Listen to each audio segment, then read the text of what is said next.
વિરામ બાદ ફરી સ્વાગત છે આપનું અને ચર્ચાને આગળ વધારીએ તો આપણી સાથે અશ્વિન પારેખ એડવાઇઝરીના અશ્વિન પારેખ આપણી સાથે જોડાઈ ગયા છે, જે આરબીઆઈએ રૂપિયાની નરમાશ અને ઓછા થઈ રહેલા વિદેશી હુંડિયામણ અને રોકવા માટે જૂન મહિનામાં શરૂ કરેલી જે FCNRB એટલે કે foreign currency non resident bank scheme જે શરૂ કરી હતી એની આ સ્કીમને પહેલાં 30 સપ્ટેમ્બરે પૂર્ણ થવાની હતી આ સ્કીમ, જ્યારે આરબીઆઈએ જાહેરાત કરી છે કે હવે 31 ઓગસ્ટે આ સ્કીમ આપણને પૂર્ણ થતી જોવા મળશે.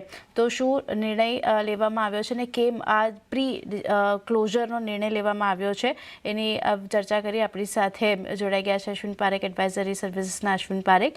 અશ્વિનજી, સ્વાગત છે આપનું સિનબીસી બજાર પર. અને સૌથી પહેલાં તો આરબીઆઈનું આ સ્કીમને જલ્દી બંધ કરવા પાછળ શું કારણ બની રહ્યું છે? કારણ કે હમણાં જ પોલિસી વખતે આરબીઆઈ ગવર્નરે કહ્યું હતું કે જલ્દી આ સ્કીમને પૂરી નહીં કરે, અને નિષ્ણાંતોનું માનવું એમ છે કે વધુ કોસ્ટ અને રૂપિયા પર જે પ્રેશર આવી રહ્યું છે એના કારણે સરકાર તરફથી અને આરબીઆઈ તરફથી આ નિર્ણય તેઓ લઈ રહ્યા છે.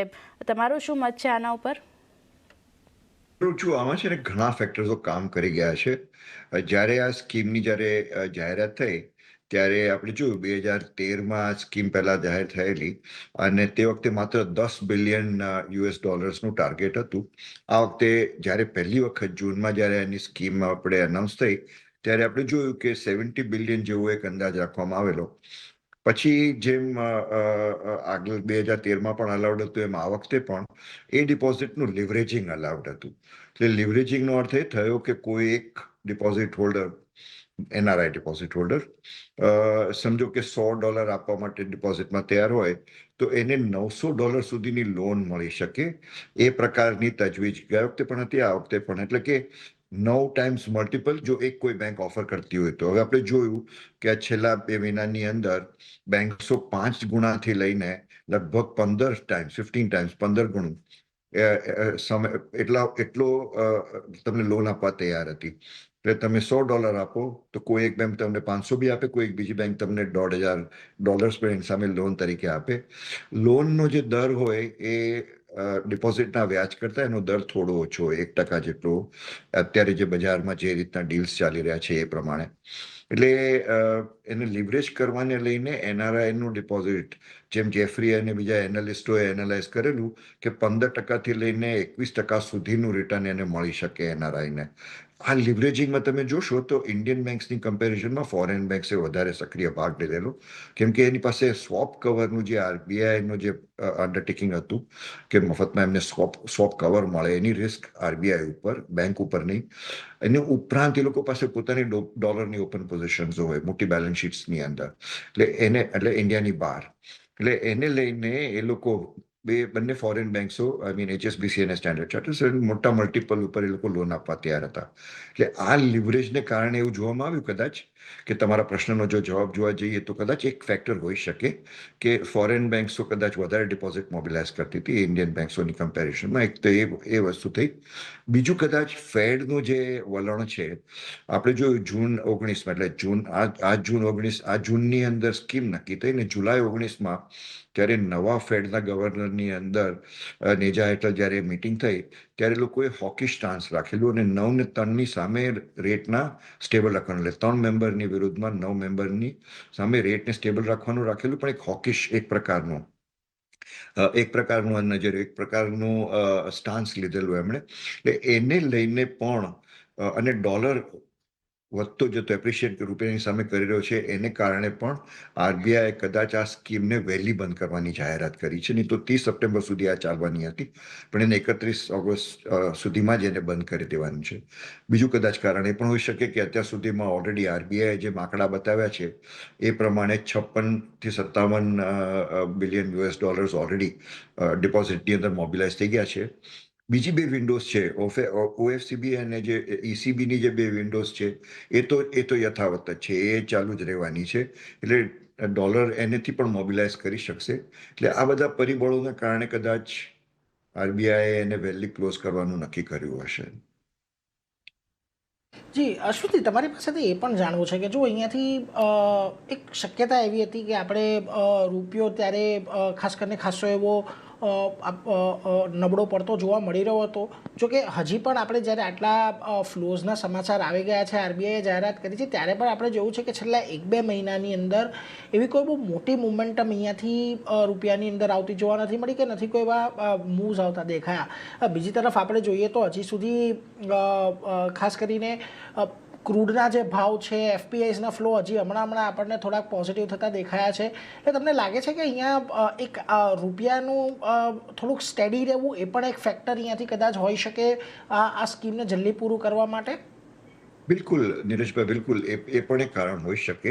કેમ કે આપણે જોયું કે જ્યારે એક ધારણા કે ભાઈ ઈરાન એટલે મિડલ ઇસ્ટની જે ક્રાઇસિસ છે અને સાથે સાથે ઈરાન યુએસનો જે ડાયલોગ ચાલી રહ્યો હતો, એની પર આપણે જોયું કે પહેલાં જેવું એક પ્રકારની પરિસ્થિતિ થઈ કે હવે ક્યાંકથી આમાંથી શાંતિના કંઈક પેલા નીકળવાના સમય કંઈક શક્યતાઓ છે, ત્યારે આપણે જોયું કે જેવું ઓઇલ નો પર બેરલનો રેટ ઘટવા માંડ્યો એટલે તરત જ રૂપિયો પાછો થોડોક સ્થિર થવા માંડ્યો. વચ્ચે વચ્ચે વળી પાછા એડવર્સ ન્યૂઝ આવ્યા એ બધાના, એ ડાયલોગના, ઈરાનના અને યુએસના, એને લઈને ફરીથી પાછો ઓઇલ પાછો થોડું મુવમેન્ટ આપણે જોવા મળી અને ફરીથી પાછો રૂપિયો થોડો ઉપર નીચે થયો. પણ અત્યારના થોડુંક 10 દિવસથી રૂપિયો સ્ટેબલ છે, મોર ઓર લેસ આઈ વુડ સર્ટનલી સે. એટલું બધું નહીં, પણ છતાં એનું કદાચ કારણ ઓઇલ જ હોઈ શકે. અને બીજું કદાચ વરસાદ પણ કદાચ કોઈ કામ કરી ગયું, કેમ કે જેટલું એડવર્સ મોન્સૂન હોવાની જે શક્યતા હતી, જે અનુમાન પહેલા કરવામાં આવેલું, એટલી બધી ખરાબ ચોમાસાની પરિસ્થિતિ નથી.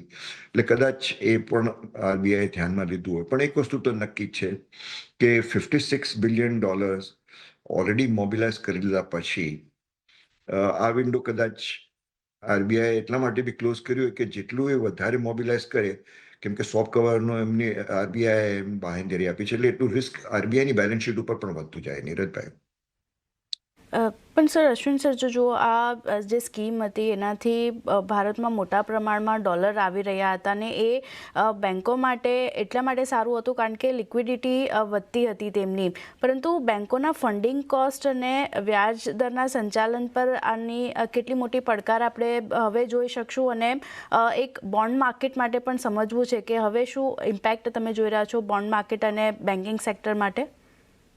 તો એ તો બે વસ્તુ છે. એક તો શું છે કે આપણે જોઈ રહ્યા છે કે છેલ્લા 2 થી 3 વર્ષમાં આખી બધી જ બેન્કિંગ કંપનીઓ ડિપોઝિટ મોબિલાઇઝ કરવામાં ધીરે ધીરે કરતા એમની મોબિલાઇઝેશન ઘટતી જાય છે. હાઉસહોલ્ડનું સેવિંગ્સ કેપિટલ માર્કેટ તરફ જવાને કારણે બેંકની ડિપોઝિટ્સો ઘટતી જાય છે, અને એને કારણે જ કદાચ હોઈ શકે કે તમને ફોરેન બેંક્સના જ્યારે ઇન્ડિયન બેંક્સોની અંદર ઇન્વેસ્ટમેન્ટ કરવા તૈયાર થતા હોય, જેમ આપણે યસ બેંકમાં જોયું, આરબીએલ બેંકમાં જોયું, આ બધી બેંકમાં ફોરેન બેંક્સોને પણ એક પ્રકારનું રોકાણ કરવાનું એનું કદાચ કારણ ડિપોઝિટ્સ હોઈ શકે બેન્કિંગ સિસ્ટમની. હવે એફસીએનઆરબીની અંદર ડિપોઝિટને મોબિલાઇઝ કરવા માટે, ડિપોઝિટને ઊભી કરવા માટે એક સરસ તક હતી અને છે હજી પણ, જ્યાં સુધી 31 ઓગસ્ટ સુધી આ સ્કીમ ચાલશે ત્યાં સુધી.